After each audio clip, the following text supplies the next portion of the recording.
Hi மக்களே, நம்ம எங்கே வந்திருக்கோம் அப்படின்னா நெடுங்குடி கைலாசநாதர் கோயிலுக்கு வந்திருக்கோம். இந்த இடம் வந்து பிடிக்காதவங்க யாருமே கிடையாது. எல்லாருக்குமே ரொம்ப பிடிக்கும். சிவராத்திரின்னு வந்தாலே கைலாசநாதர் நெடுங்குடி கோயில் மட்டும்தான் ஞாபகத்துக்கு வரும். இந்த கோயில் வந்து கொஞ்சம் மலை மேலே தான் இருக்கிற மாதிரியே இருக்கும். ஸ்டெப்பை பார்த்திங்கன்னா ரொம்ப அகலமாக ரொம்ப அழகாகவும் இருக்கும். நம்ம நடந்து போகும்போதே வந்து மூச்சு வாங்க ஆரம்பிச்சிரும். அப்பப்போ அந்த இடத்துல வந்து உட்காந்துட்டு தான் வந்து மேலே நடந்து போவாங்க. அந்த ஸ்டெப்பில் பார்த்திங்கன்னா அந்த சாமியோட கால் பாதம் வந்து வரிசையாக இருக்கும். பார்த்திங்கன்னா உங்களுக்கே தெரியும். ஸோ நம்ம உள்ளே போகும்போது எதிரில் இருக்கிற கோபுரம் வந்து முன்வாசல் கோபுரம். அப்பாடா ஒரு தான் மேலே ஏறி உள்ளே வந்தாச்சு. இது உள்ளே வந்து நடக்கிறதுக்கு சுற்றி பாதை, அதில் சிமெண்டில் போட்டிருக்காங்க. ரொம்ப அழகாக இருக்குது.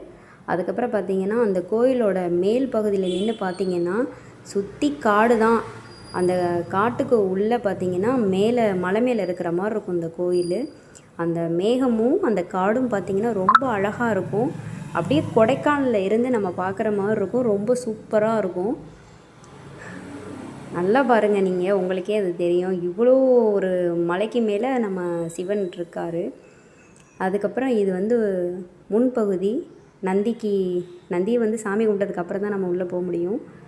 இது வந்து முன்வாசலோட கதவை பார்த்திங்கன்னா ரொம்ப ஹைட்டாக இருக்கும். நம்ம அண்ணாந்து தான் பார்க்கணும்.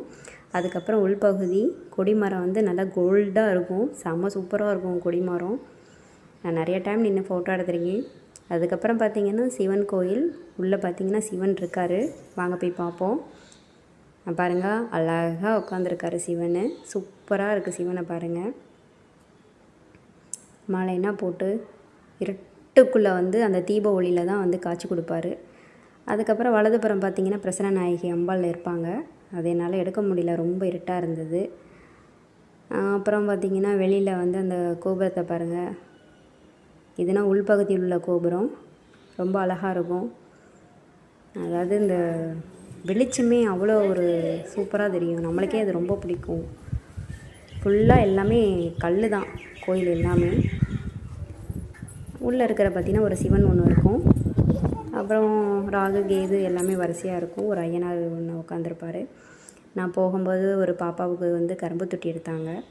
இது என்ன மரம்னா வில்வ மரம். அங்கே வந்து தொட்டினா கட்டியிருந்தாங்க வேண்டுதலுக்கு. அதையும் நம்ம பார்த்துட்டு உள்ளே இருக்கிற எத்தனை கோபுரம் இருக்குதுன்னு பாருங்கள். அத்தனை கோபுரமும் உள்ளே தான் இருக்குது. ஆனால் கோயில் வந்து உள்பக்கம் ஒரு சுற்று, இரண்டாவது பக்கம் ஒரு சுற்றுன்னு ஒன்று இருக்கும். இது வந்து 9 நவகிரகம். மறக்காமல் இந்த இடத்துக்கு வந்தீங்கன்னா